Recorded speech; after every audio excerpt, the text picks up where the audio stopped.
Hello, and in this part 2 video I'm going to describe your favourite song, and in it you should say what it's about, when you heard it for the first time, how often you listen to this song, and explain why you think it is your favourite.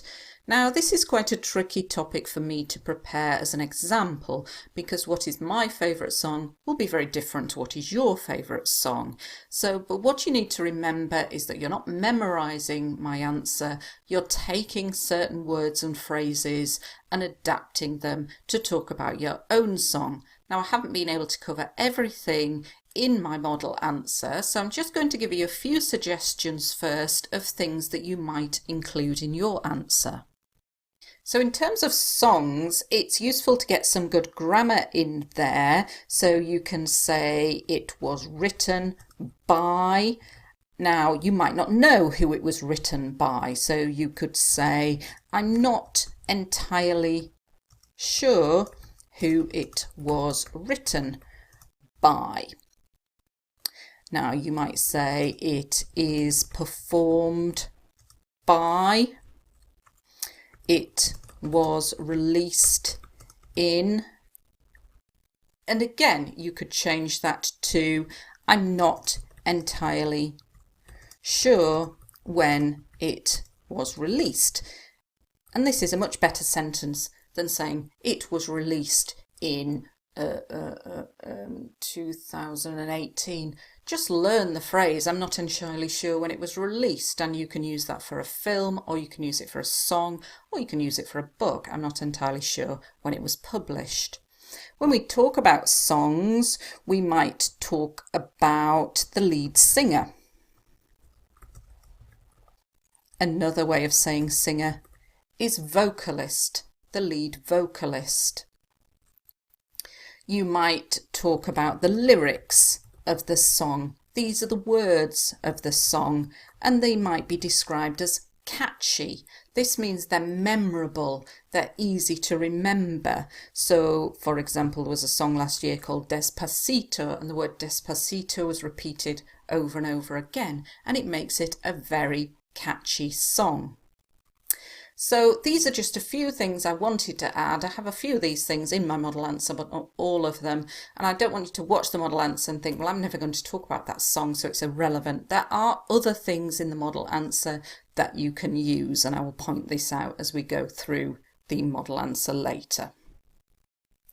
Well, I have decided to talk about my favourite song at the moment, which is called Fake Love, and it is sung by a 7-piece Korean boy band called BTS.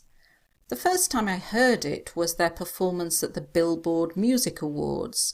I didn't actually see it live, but hashtag BTS was trending on Twitter, and so I clicked on it to see what it was. After watching their live performance of this particular song, I fell in love with this band and their music. The song has now topped the charts worldwide, although it is still relatively unheard of in my country. However, that did not stop me from playing it out loud on repeat, which annoyed my family tremendously. I still listen to this track quite regularly, but since discovering their back catalogue, I'm now listening to a lot of their older songs. The genre is K-pop, which incorporates rap as well as singing. The lyrics are written in Korean, which makes the song a bit of a challenge to sing along to, but that's the fun. Furthermore, their music videos also include mesmerising choreography, which makes the whole performance even more jaw-dropping. Some of their videos have amassed over 100 million views on YouTube. One of the main reasons that I'm obsessed with BTS is they have inspired me to learn Korean and find out more about Korean culture. In my country, songs sung in other languages have never really been popular, but Despacito, which was released last year, changed people's attitudes to foreign music. So let's go through some of the vocabulary. And like I said before, you're probably not going to talk about BTS, but you can do if you want. But if you're not, you can still use some of these words and phrases, such as, well, I have decided to talk about, because it uses the present perfect, which is a great way to start your answer. It is sung by, and again, we've got some passive here, which is great grammar. Think about the song that you're going to talk about, and is it a 4-piece? Is it a 5-piece? This means the number of members in the group. And when it's a group of boys and they're quite young, like BTS are, we call them a boy band. A performance is them singing their songs, and they really do put in a good performance because they dance and sing. This is useful vocabulary for other topics as well. Things trend on Twitter. This means lots of people are talking about them. So BTS was trending on Twitter. So we're talking about something that lots of people are talking about and using the hashtag. And so then you see it in the list of trends.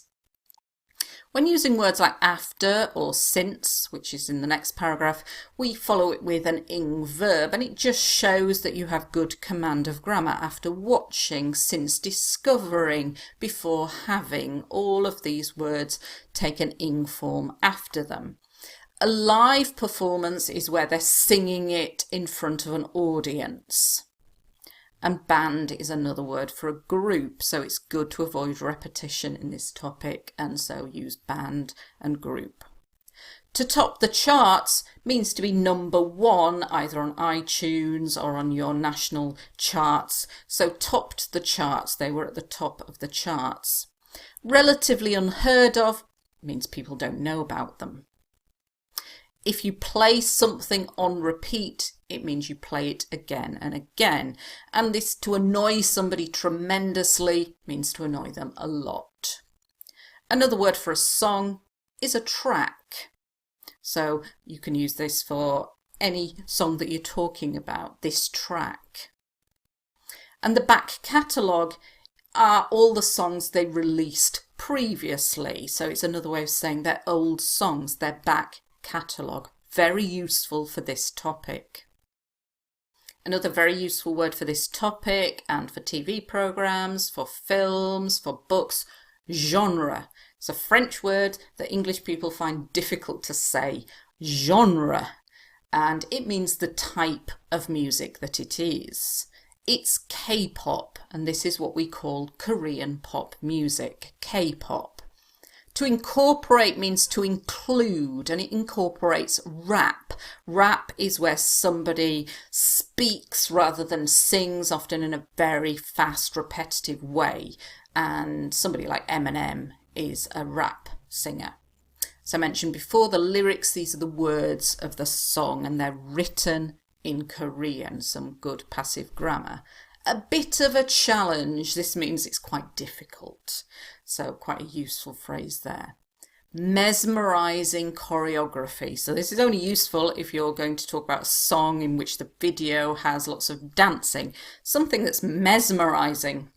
You cannot take your eyes off it. Fantastic choreography. The choreography is the dancing in the videos.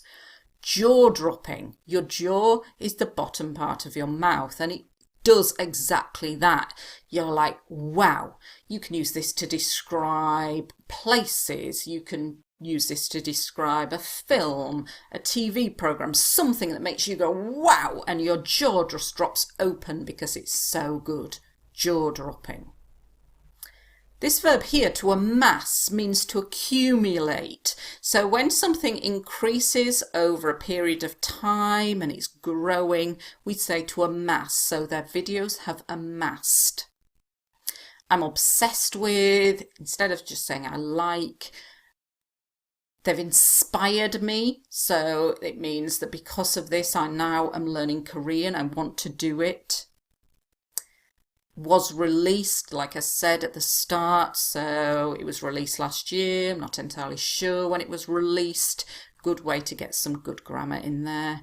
and to change people's attitudes. Really good phrase for writing and speaking. Often in task 2 writing, if you were writing about the environment and you need to change people's attitudes to driving a car, for example, to get them riding a bike or get them walking. So very useful collocation to change someone's attitude or to change people's attitudes. Hope you found this video useful, and if you haven't listened to BTS before, I highly recommend you give them a listen. They're a fantastic band, and good luck if you're taking your IELTS exams soon. Thank you for watching.